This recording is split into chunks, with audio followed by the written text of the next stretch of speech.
नमस्कार शेतकरी मित्रांनो, शेतकरी कर्जमाफी 2026 यावर्षी राज्यातील शेतकऱ्यांची कर्जमाफी होणार असल्याचे आता स्पष्ट झाले आहे, निष्पन्न झाले आहे आणि याबाबत सरकारच्या वतीने आता हालचाली देखील सुरू झाल्या आहेत। आपण पाहिलं की सुरुवातीला सरकारच्या वतीने बँकांकडून सर्व डेटा गोळा करण्याचं काम झालं, ज्यामध्ये 1990 पासूनचे शेतकरी कर्जमाफीबाबतचा अहवाल सगळा सरकारने त्या ठिकाणी घेतला आहे। यासाठी समिती देखील नेमण्यात आलेली आहे।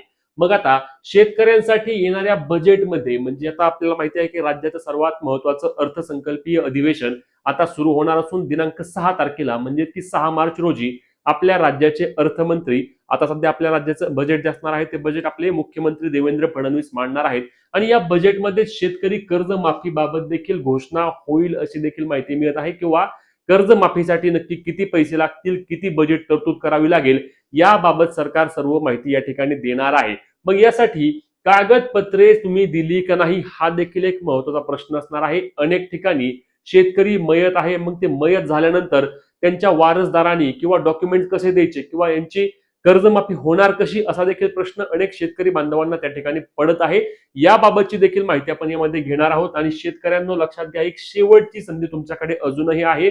जर तुम्ही अजूनही कागदपत्र जमा केली नसतील किंवा तुम्ही तुमचं फार्मर आयडी काढलं नसेल तर शेतकरी मित्रांनो तुम्हाला या कर्जमाफीपासून वंचित राहावे लागू शकतं। त्यासोबतच बँकांनी नक्की काय सांगितलं आहे, या कर्जमाफीबाबतची काय माहिती मागवली आहे हे देखील सविस्तरपणे आपण आजच्या व्हिडिओच्या माध्यमातून घेणार आहोत। त्यामुळे व्हिडिओ शेवटपर्यंत पाहायचा आहे, चॅनलला सबस्क्राईब करायला, पेजला फॉलो करायला विसरायचं नाही, कारण शेतकरी कर्जमाफी असेल, लाडकी बहीण असेल किंवा सरकारच्या इतर सर्व योजनांबाबतची योग्य माहिती आणि सर्वात आधी अपडेट तुम्हाला आपल्या पेजवर आणि चॅनलवर मिळत आहे आणि यापुढे देखील मिळत राहणार आहे। त्यामुळे पेजला फॉलो, चॅनलला सबस्क्राईब करून घ्या। तर चला, बँकांकडून शेतकऱ्यांसाठी आता याबाबत काय जाहीर आवाहन केलं आहे हे देखील आपण पाहणार आहोत। तर शेतकरी मित्रांनो याबाबतची माहिती घेऊया। तर बघा, या ठिकाणी सोलापूर जिल्हा मध्यवर्ती सहकारी बँकेने एक त्या ठिकाणी आवाहन शेतकरी सभासदांना केलं होतं। तर हे आवाहन काय केलं होतं तर लक्षात घ्या, त्यांनी स्पष्टपणे काय सांगितलं आहे की महाराष्ट्र शासनाने राज्यातील शेती क्षेत्रात और शेतकऱ्यांच्या जीवनात आमूलाग्र बदल घडवून शेतकऱ्यांच्या थकीत कर्जाच्या विळख्यातून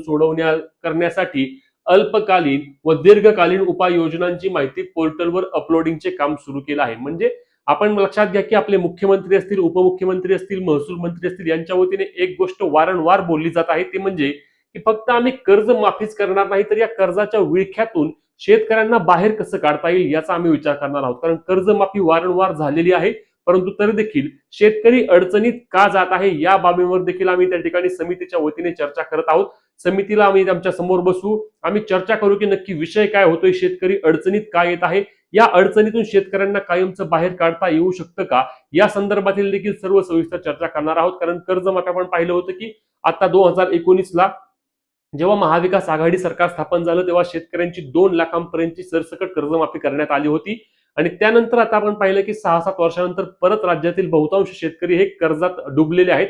खरं पाहायला गेलं तर अतिवृष्टी असेल, दुष्काळ असेल, अशा विविध समस्यांना शेतकरी बांधव नेहमीच तोंड देत आहेत।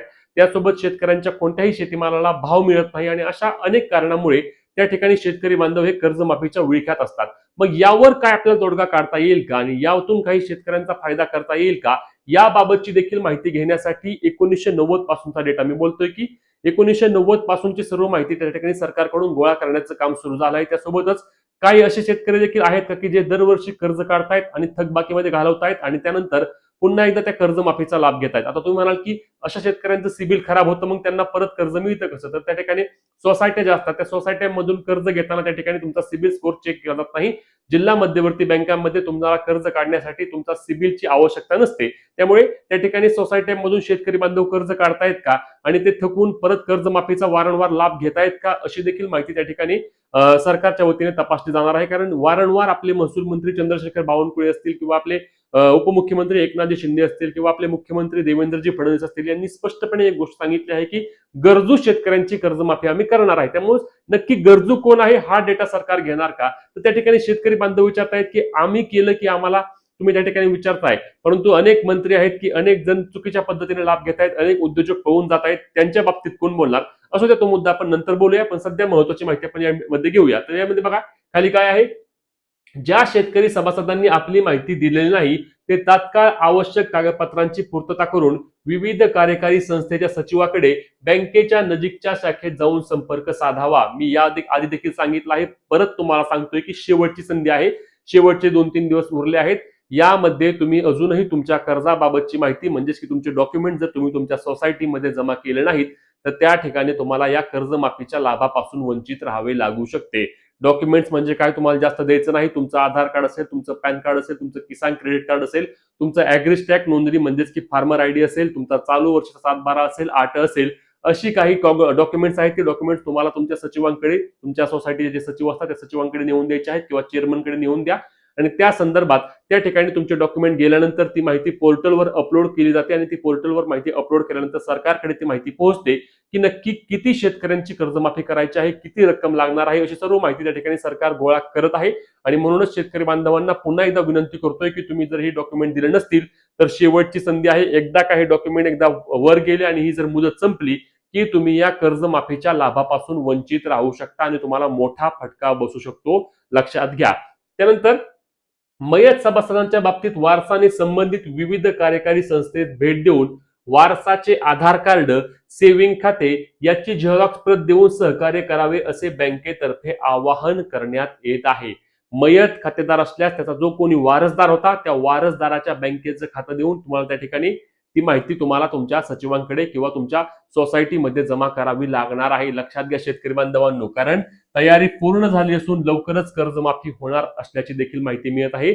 आपले मुख्यमंत्र्यांनी देखील सांगितलं आहे की जून महिन्यामध्ये आम्ही शेतकऱ्यांची कर्जमाफी करू. अहवाल हा मार्च महिन्यामध्ये तयार होईल आणि त्यानंतर एप्रिल, मे, जून या 2-3 महिन्यामध्ये कर्जमाफीची प्रक्रिया राज्यामध्ये राबवली जाऊ शकते आणि ही प्रक्रिया राबवल्यानंतर त्या ठिकाणी शेतकऱ्यांची कर्जमाफी होईल. आता यामध्ये सर्वात मोठा आणि महत्त्वाचा प्रश्न म्हणजे चालू बाकीदारांचं काय, हा एक खूप मोठा प्रश्न आहे.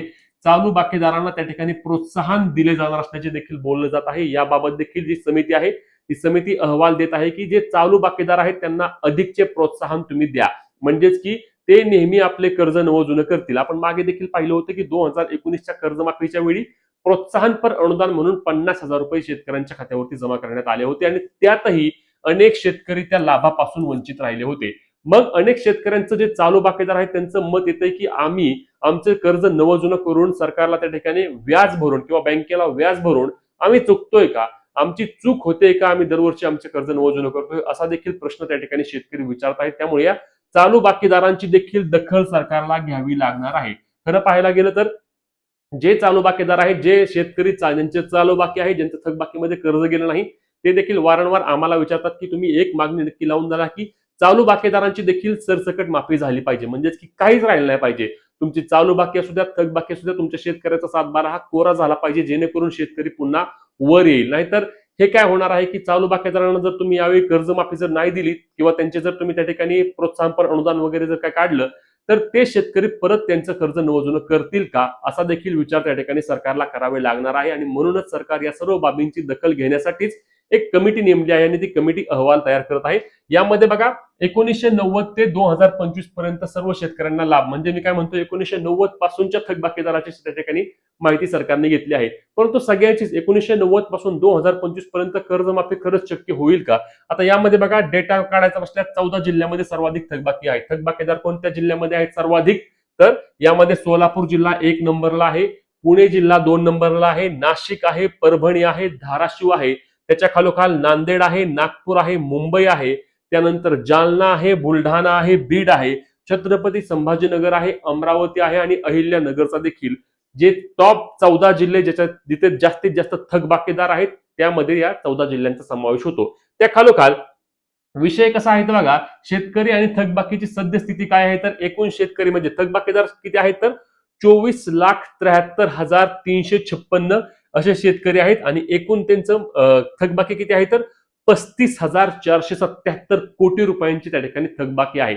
मग आता ही थकबाकी सगळीच माफ केली जाईल का आणि चालू बाकीदारांबाबत देखील सरकार काय विचार करणार आहे हे देखील लवकरात लवकर आपल्याला समजणार आहे. तुम्हाला काय वाटतं की चालू बाकी थकबाकी सरसकट माफ व्हावी का? नक्की कमेंट करून सांगा. तुम्ही जर सोसायट्यांमधून कर्ज घेतलं असेल तर तुम्ही तुमचे डॉक्युमेंट जमा केले आहेत का नाही हे देखील आम्हाला कमेंटच्या माध्यमातून कळवा.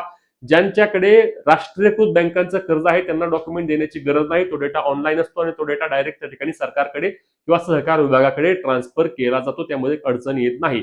पण तुम्हाला फार्मर आयडी बंधनकारक आहे. जे आता शेतकरी आपले कशामध्ये आहेत, ज्यांचे राष्ट्रीयकृत बँकांमध्ये कर्ज आहे त्यांनी देखील फार्मर आयडी काढून घ्या, ऍग्रीस्टॅक नोंदणी करा. अन्यथा या कर्जमाफीच्या लाभापासून तुम्हाला देखील वंचित राहावे लागणार आहे. आता या कर्जमाफीबाबतचे तुमचे जे काही प्रश्न असणार आहेत, जे काही शंका आहेत, त्या मला कमेंटच्या माध्यमातून नक्की विचारा. ही व्हिडिओ जास्तीत जास्त शेतकरी बांधवांपर्यंत शेअर करायला, तुमचे प्रश्न कमेंटच्या माध्यमातून विचारायला आणि आपल्या पेजला फॉलो करायला आणि अपडेटसाठी चॅनलला सबस्क्राईब देखील करायला विसरायचं नाही. भेटूया पुढच्या व्हिडिओमध्ये. तोपर्यंत जय महाराष्ट्र.